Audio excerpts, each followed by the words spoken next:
আসসালামু আলাইকুম রহমতুল্লাহ বারাকাতুহু। সো গাইজ, আজকে আমি একটা কথা বলতে আসছি, শুধু যে কথাটা আপনাদের সন্তান এবং আমরা আমাদের সন্তানগুলা যাতে করে সুন্দর ভবিষ্যৎ গড়াইতে পারে সেই ব্যাপারে একটা কথা বলতে আসছি। কথাটাকে সবাই ভালো করে মাথা নেবেন। তো বলতে চাইছিলাম, আজকে এসএসসির যে ছাত্রছাত্রীরা পরীক্ষা দিয়েছে, এখন পরীক্ষা দেওয়ার পর যেটা হয়েছে, আমার ভাই বন্ধুরা, আমার সন্তানেরা যেভাবে তারা ভেঙে পড়তেছে, আমি মনে করি এটা উচিত নয়।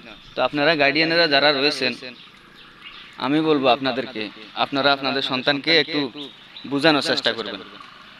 কেননা সন্তানেরা অনেক পরিশ্রম করেছে, রাতভর পরিশ্রম করে পড়াশোনা করেছে, কিন্তু বিনিময়ে তারা যখন পরীক্ষা দেয়, রেজাল্ট যখন খারাপ হয়, তখন তাদের কিন্তু মন মানসিকতা পল্টে যায়। একমাত্র এটার জন্য আমি বলবো, মা বাবাকে, সন্তানদের মা বাবা যদি তাকে বুঝায় নে, দেখেন যদি খেলাধুলা হয়, এক পক্ষের লোক তো হারবে, তাই না? তো ঠিক পড়াশোনাটা এরকম, কেউ জিতবে কেউ হারবে, পরীক্ষার রেজাল্ট কারো ভালো হবে কারো খারাপ হবে। এটা নিয়ে যদি তারা ভেঙে পড়ে, আমি এক একজনকে দেখেছি, মানে খুব কি বলবো, আমি ভিডিওতে বলতে পারতেছি না, তারা নিজেরা এই পৃথিবী ত্যাগ দিয়েছে। আসলে এই জিনিসটা করা যাবে না। আর এই জিনিসটার জন্য নিজের, আমি বলবো সন্তানদের মা বাবাকে, তারা যেন এটার প্রতি একটু কেয়ারফুল থাকে। কেননা তারা যদি তাদের সন্তানকে বুঝায় নেয়, বিশেষ করে মা বাবা যদি সুন্দরভাবে তাদেরকে বুঝায়, দেখো এই বছর তুমি পরিশ্রম করেছো, আমরা দেখেছি তুমি পড়ালেখায় কোনো দিকে কমতি রাখো নাই, তো তারপরেও যদি তুমি ফেল করেছো তাতে কোনো অসুবিধা নেই, আমরা আবারও পড়াবো, আবার চেষ্টা করব, তোমাকে স্বাবলম্বী হতে আমরা যতটুকু পরিশ্রম করা লাগে আমরা করবো, অসুবিধা নাই। তুমি যদি পড়াশোনা করতে চাও, মন মানসিকতা তোমার যদি ঠিক থাকে, তাহলে আমরা অবশ্যই শ্রম দিব তোমার পিছনে, টাকা লাগাও, পয়সা লাগাও, কথা লাগাও, দৌড়াইতে হলে দৌড়াবো, যেখানে যেটা করতে হয় মোট কথা আমরা সেটা করব। তুমি তো ভেঙে পড়লে হবে না। তো প্রত্যেকটা মা বাবা তাদেরকে, সন্তানদেরকে এভাবে বুঝ দিয়ে যাবেন। কারণ একটা ছেলে মেয়ে পড়াশোনা যখন করতে যায়, মন মানসিকতা ঠিক করে, রাতের পর রাত, দিনের পর দিন, খাওয়া দাওয়া সবকিছু ছেড়ে, খেয়ে না খেয়ে আপনার এইভাবে অক্লান্তি পরিশ্রম করে তারা পড়াশোনা করে, কিন্তু পরিশ্রমের ফল যখন তাদের হাতে আসে না, তখন তারা পুরাই ভেঙে পড়ে।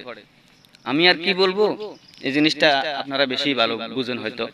তো যারা বুঝেন আমি তাদেরকেও বলছি, আর যারা বুঝেন না তাদেরকেও বলতেছি, আপনারা সন্তানদের প্রতি একটু কেয়ারফুল থাকবেন।